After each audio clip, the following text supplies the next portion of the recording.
Yeah, it is now 20 minutes past 7. I'm your host, Dhakir Daud, taking you through right until 9 o'clock, talking all things sport. We've had quite an interesting chat right before this in the Sport Express, looking at the Springboks, looking at Cristiano Ronaldo breaking world records, Novak Djokovic, and as well as many other topics in sport. But right now, we're going to throw it through to the football section of the show. We're going to be chatting to football journalist Delmain Faver. He's going to be telling us a bit more about what we can expect in this international break. As we know, Bafana have embarked on their journey to qualify for the 2022 Qatar World Cup, and they got off to a bit of a slow start, drawing with Zimbabwe earlier this afternoon, 0-0 in front of empty stadiums. But there is a chance for them to bounce back when they take on Ghana on Monday. The kickoff for this match will be at 6 o'clock in the evening. What do you think? Will Bafana make it through? Will they not? After that match, they're going to be facing Ethiopia away from home. Then they come back home to face Ethiopia again. And then they've got Zimbabwe and Ghana once again. Will they be able to overcome these hurdles? Delmain Faver will be giving us the answers to that. Good evening, Delmain. Thanks for joining me on Salam Media. It's always a pleasure having you on the show, man.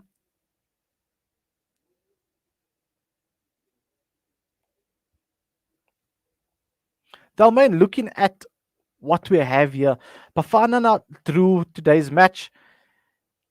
Will they be able to bounce back and qualify for this Olympics, or is it a task too mammoth?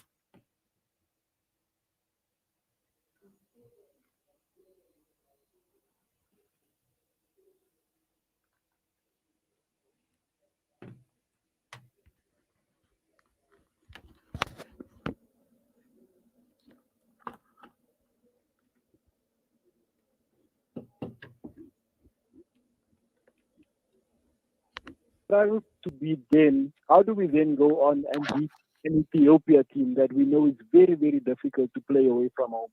How do we then beat a Ghana team that is packing with European-based stars? So, so, so part of me hopes that we do qualify, but part of me is thinking that our chances of qualifying is extremely slim, especially after today's match. Delmain, another World Cup South Africa won't be qualifying for if we do not win our next match. But before that, Hugo Bruce taking over in his, let's say, in this match. What do you think his tactics were going into this game? Because one would say that he did not pick his strongest starting 11 for this match. Uh, I think it depends on perspective. A lot of people have been praising Hugo Broos for believing in faith so much, but I believing in youth so much rather. But I think that to a certain extent, a lot of questions can be asked now because if you look at it, I think two of our best chances this afternoon with two players the age 21. Evidence Mm. Mahopa there, Bongo Kuhle, Shongwane having arguably the chance of the match. These are youngsters, and we are placing quite a lot on their shoulders. So perhaps this is where the coach's tactic was flawed in that he didn't balance out the youth with a bit of experience. If you look Mm. at our team, besides Ronan Williams in goal and Sianda Tulu, we had a very, very youthful side, which is good if you're building for the future. But if you're trying to qualify for a major tournament like the FIFA World Cup, and then you'd want to throw in a bit of experienced stars who have that know-how on how to win big games. And usually these are stars that encourage the youngsters to work harder and give the team that extra edge, something that we were clearly lacking today. No, I'm exactly with you on that page, and I think that we shouldn't be getting things too twisted because a lot of pressure is on Percy Tau's shoulders, and we can't be expecting one guy to carry the team. I mean, even though we've seen the likes of Cristiano Ronaldo do it, breaking world records, but I mean, let's be realistic here. Percy Tau, um, we can't be expecting him to basically carry the team on his shoulders. Another thing I want to bring into perspective here, Dalmain, Percy Tau is a brilliant player, no doubt about it, right? But he hasn't been getting much game time at club level. So now all of a sudden he steps into a national jersey, and there's an expectation on his shoulders after watching him play the last time, which could have been last season, if this makes sense to you. Do you think that selection policies should have something along the lines of a player should be getting a certain amount of game time for his club to be eligible to play for Bafana? It's tricky. It's tricky, Takir, and why I say that is because if that was the case, we'd be having a new Bafana every single camp. I think in terms of consistency, it's good that we select players like Percy Tau, who, as we know, is one of our best players. Yes, he hasn't been playing, but also it's because he's been sorting out his contractual situation. We saw him sign for Al Ahly in Egypt, which I think is a brilliant move for him. A lot of people are seeing it as a step backwards, but I think that any step in which you're going to be playing regular football under a coach who believes in you, is a step in the right direction, because I can imagine how demoralizing it must be for a player to go to training day in and day out, and then only to find out that you not only are you not in the starting 11, but you're not even in the bench. So that for me, Takir, is a move in the right direction. But you make a valid point when you say that perhaps we should look at the system where you need to have X amount of games under your belt to qualify for Bafana. But then again, it goes against the kind of the consistency that we're looking for. Yes, Hugo Broos has shaken up a lot. I mean, if you look at the likes of Itumel and Kune, I mean, our former captain Tulani Saswayo, Temba Zwane, there's so many players that have been omitted. Him just showing that a new broom sweeps clean, and him coming in to make the changes. He said he doesn't really want players over 30 in his team. And I mean, if you look at his team today, he didn't have a single player over the age of 30, which shows that he's true to his word. So I think that yes, we should have players that are getting regular game time at the club, but at the same time, I believe that our best players should be playing for Bafana, regardless of the situation. No, facts. And I'm glad that we're having this discussion because now we can see both sides of the coin and we put everything on perspective and lay it out on the table. It's quite interesting to have that chat with Delmain. But now, I mean, international news all over the world. I mean, what is your opinion on what's been happening in this football world since Raheem Sterling scored midweek, had bottles thrown at him?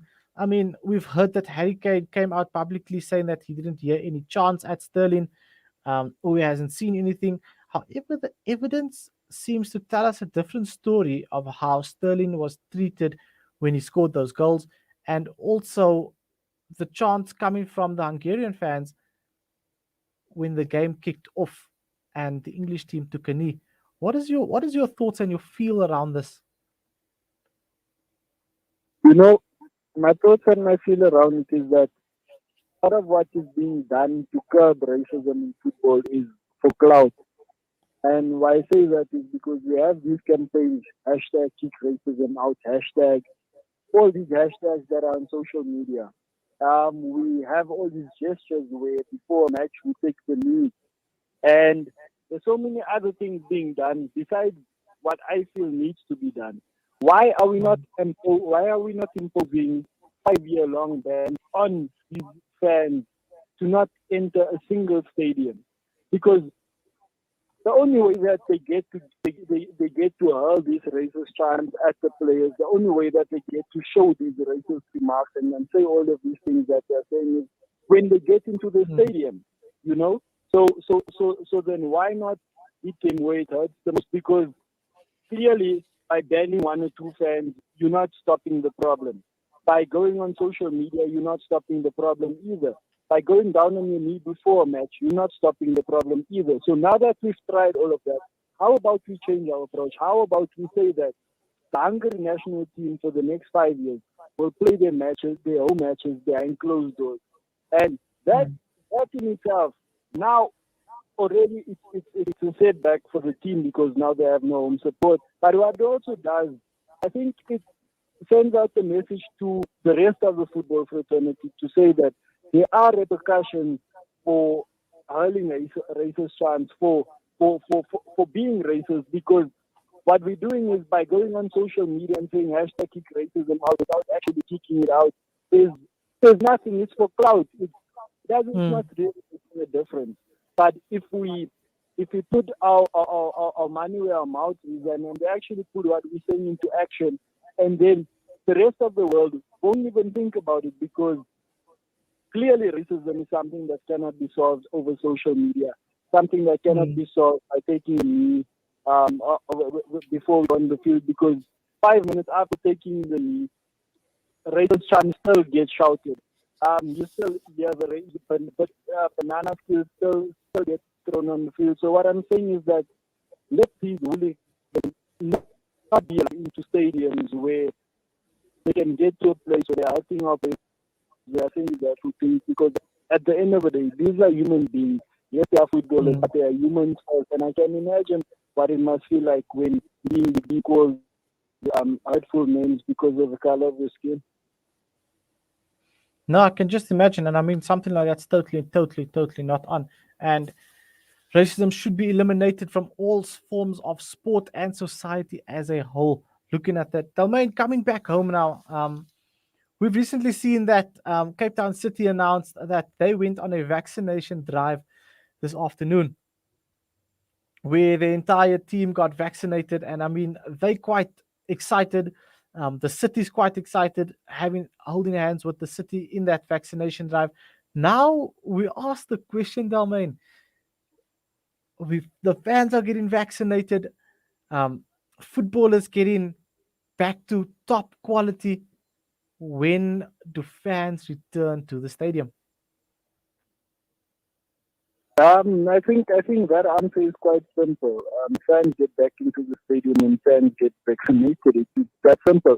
We see in England they're having almost full capacity crowds week in, week out, not a mask in sight. How I wish Mm, we could go back to that, because uh, I think we're missing the essence of what sport is. Sport is about the human factor, and without human mm, beings actually being there, it kind of takes away from not just football, any kind of sport where the element of the 12th man, which is the fans, is eliminated. So I think that we're not being radical enough in terms of vaccination plan. I see that quite a few PSL teams like Cape Town City, you mentioned them, and then there was also Orlando Pirates who yesterday, or the day before, they also took the entire team to go and get vaccinated. So for mm, me, that's a step in the right direction, because remember, there are millions, if not hundreds of thousands of fans that idolize these players, that watch them week in and week out.